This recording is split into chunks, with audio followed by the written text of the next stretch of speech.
Worldwide parent coach and conscious educator Sue DeCaro is on a mission to revitalize the joy in parenting. Welcome to Conscious Parents, Thriving Kids, a podcast designed to help parents all over the world create deeper connections with themselves and their children while overcoming life's daily parenting challenges. Listen in if you want to bring more laughter, love, and enjoyment to your home life. Welcome to my podcast, Conscious Parents, Thriving Kids. I am your host, Sue DeCaro. I am a worldwide parent coach and conscious educator on a mission to revitalize the joy in parenting. Today, I am pleased to introduce my special guest and friend, Deborah McNelis. She is the creator of Neuro-Nurturing and the founder of Brain Insights. Deborah has been passionately impacting thousands of lives through her books, speaking engagements, and teaching for over 40 years. She's here to share her invaluable insights and ideas that will make an impact in parenting. Welcome, Deborah.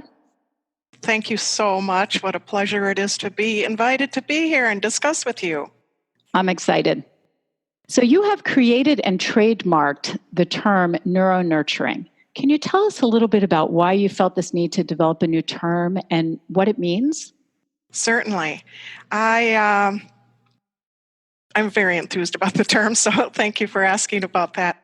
I started my company, Brain Insights, about 10 years ago.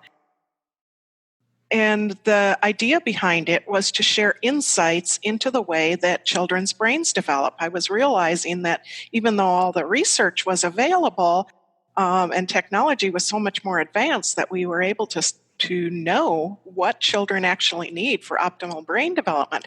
So I, as I said, created this company called Brain Insights with the idea of giving insights into the way that children's brains develop and sharing it in a easy and understandable and practical way that can be implemented into everyday life.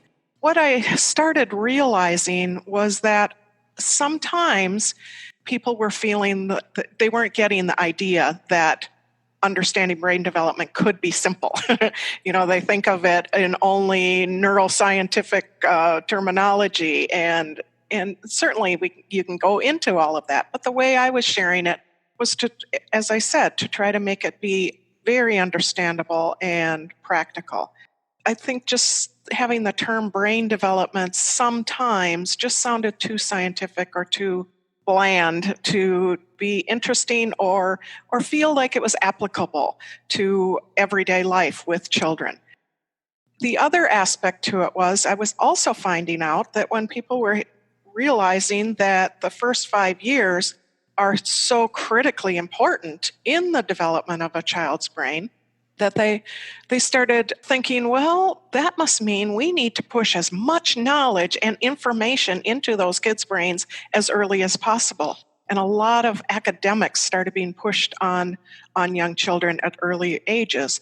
And that isn't what early brain development is all about.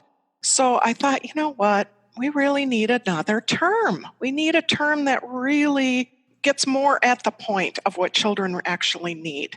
And so I came up with the term neuro-nurturing. We need to nurture that child's development overall, the whole entire aspect of all that a child is. And it's not just intelligence building. I love that. I think you shared some incredible nuggets that I just want to highlight here. First of all, sharing practical ways for everyday life is so important. We know how busy parents are, and if it's too scientific, they're going to turn away, perhaps, because maybe they don't have those moments to really dive in deep and engage with the scientific. So I love that you're sharing practical ways for everybody and everyday ways to make our children or help our children grow through nurturing. And I agree with you from my own studies and work that it is incredible how academia can involve such heavy pushing at such young ages. And so what a wonderful way to share your knowledge and your expertise in helping parents to really be able to connect in a nurturing opportunity with their children. So I'd love to ask you to share with our listeners, if you wouldn't mind, a few of the ways between the ages of 0 to 5, that you would like to highlight or suggest that our parents actually nurture their children's brains? Would you mind sharing with us? Certainly. And there's so much, but yeah, I can share a few points. One of my focus areas is to do all that we can to reduce stress levels for children. So when parents are tuning into what a child is communicating that they need, that's a major aspect of contributing to the highest functioning areas of the brain. Even with infants, one of the most important things is responding to what that child is expressing that they need. And so tuning into, oh, it sounds like they're hungry right now. I'm going to respond and I'm going to feed that baby. That baby just wants to be picked up right now. It's not spoiling a baby to respond to the needs that they have. So that's key all the way through. Meeting, one of the big aspects of what I focus on is that we need to respond to who a child is. Every child is unique, beautifully, wonderfully unique, and we need to respond to who that child is, what those child's needs are. And so a lot of times I think there's a feeling of too many shoulds. You should do this with your child and you should do that with your child. So the insights that I provide are going to just give these basic, simple things that all children need, but then tuning into the individual of that child. In mentioning a couple other things that are so valuable and important to realize are just the basics. What I say often is, like I was saying, brain development doesn't have to be complicated. Meeting the physical and safety needs of a child, and then providing loving interaction and play is basically all they need. So in all of that I provide, it's addressing all of those. Ensuring a child has enough sleep. Ensuring a child has opportunities to have self-directed play, to have a lot of movement, to spend time outdoors. Stress levels are so reduced when children have time to move and play and spend time outdoors. Hydration, nutrition. I find in doing presentations that often nutrition is only thought of in relation to the body, but it's not often thought about in relation to the brain and how much of a difference it makes in a child's learning and moods and behavior if they're getting adequate nutrition, especially adequate amounts of protein for breakfast. It's a lot of those basics, but then there's a lot of simple, fun ideas that you can do throughout everyday life. While you're doing the grocery shopping, while you're doing the laundry, you can have fun, interactive activities together. I love that. And I agree with you as a conscious coach, how important it is to recognize each child and their uniqueness that they bring into this world. And so again, I want to highlight that for our listeners, that you shared, tune into what your child or children need, but also take stock in who your children are first so that you can actually adapt your offerings to their specific needs and create conditions for them to thrive in a way that serves them. Many times in our world, I think we're serving our children in a way that is really more about us from our own agenda and not necessarily about the child in front of us. And I think from a conscious standpoint, it's so important to really focus in and wear those lenses that give you an opportunity to see your child clearly. They're not mini-me's. They're not a construct of ourselves. They're not our interpretation of what our children should be, and I use that word loosely, or our expectations, which we all have before we even have children, right? Right. So this is a key point. I completely agree with you. And yes, as both of us have said, each child is uniquely different. And that's beautiful. And what we want to do is support all that child is and not do the shoulds.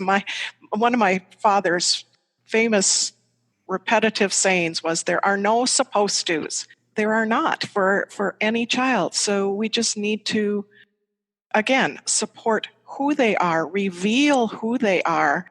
Another aspect of what I focus on is we want to avoid labeling children. Right from birth, what do? We ask, is it a boy or a girl? We think that matters. It's so easy to start labeling a child or putting them in categories due to our own perceptions, as you mentioned. All we really want to do is just allow that child to be who they are. I couldn't agree with you more. And I love that you brought up labels, because many times labels are offered to us from outside sources, not even just our own family. And that's where listening and tuning out, or listening to ourselves and our own intuition and tuning out the outside world, becomes so important. The shoulds are things we hear from society. We hear from past conditioning, from our own parents and our grandparents, of how this quote unquote should look. And if we tap into our own intuition, avoid the labels, and really focus on some of these key elements that you said, Deborah, the physical safety, the sleep, the self-directed play, motion, movement, hydration, nutrition, the whole body, mind, soul of a child, the whole human being, and really support that from a nurturing standpoint. How beautiful that is, and what a great gift. Yeah, exactly. What the brain does is it focuses attention on whatever is going to support our beliefs. So I do a presentation called Attention, and it's based on this information that we understand that the brain can only focus on pay attention to one thing at a time. And often people kind of stop and pause when I say that, because we can do more than one thing at a time, but we can only pay attention to one thing at a time. And what that brain does then is focuses attention on whatever is going to support our beliefs. We can use that to be more conscious parents. We can understand that I need to consciously focus on who my child is and the best within my child, and pay attention to that. Because, for example, if a parent has the belief that their child is naughty, let's say it's a 2-year-old. I have this 2-year-old that is so naughty. Well, okay, first of all, there's a label, right? So if you have that, you form that belief, you're going to notice, your brain is going to follow suit with what you believe and look for all the evidence that supports that what your belief is true. So it's going to pay attention to, oh, yep, look at what he's doing now. Oh, look what he's doing now. And focus and just see, he is so naughty. And what can happen from there is not only that belief is reinforced for the parent, but it can be transferred to the child so easily. Stop being so naughty.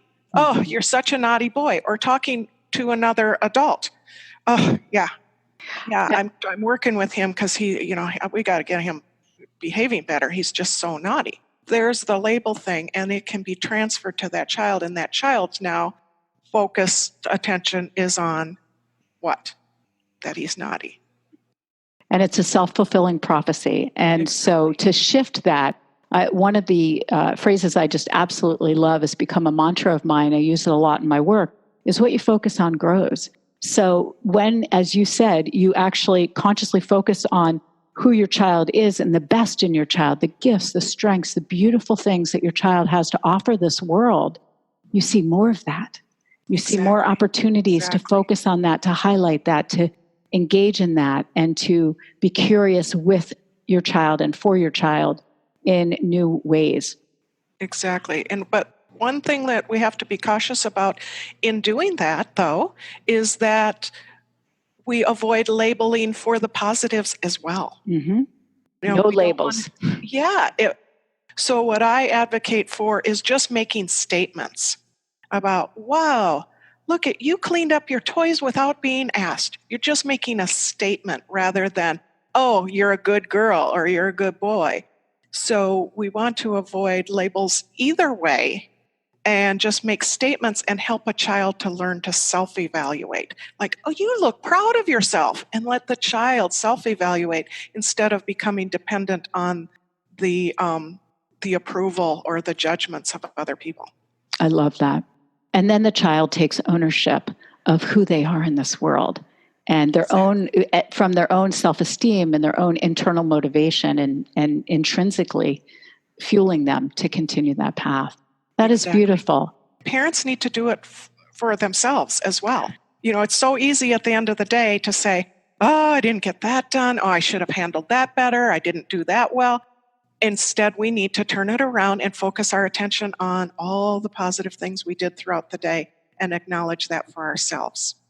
I couldn't agree more. And it is something that we all need to help each other. All of us, parents and individuals in the world, need to help each other and support each other around that, because we are the models for our children. And self-talk is one of the key elements in really fueling ourselves and moving forward in a positive way.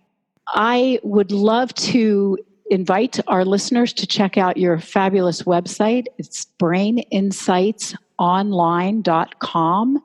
And Deborah has some wonderful offerings on her site that you can take advantage of that will actually help you in moving forward with all of the things that she shared and many more. And Deborah, I'd love to thank you for joining me on my show today and wondered if there are any parting words of wisdom that you would like to share with our listeners. In summarizing what I was sharing, go from your heart, be who you are, and the more you're going from your heart and who you are will allow your child to be all that they are. Because we now know that there are also neurons within our heart, and our heart is giving our brain messages as well. Thrive from your heart. Such valuable information. Thank you again for being here with me today, and thank you for joining us on our show. I look forward to seeing you next week as well, or being together as you listen to my podcast. Thanks so much. Thanks for listening to Conscious Parents, Thriving Kids. If you like what you heard, please subscribe, rate, and review at iTunes or wherever you listen in. And be sure to visit DeCaroParentCoaching.com for a free download of 10 ways to connect with your child.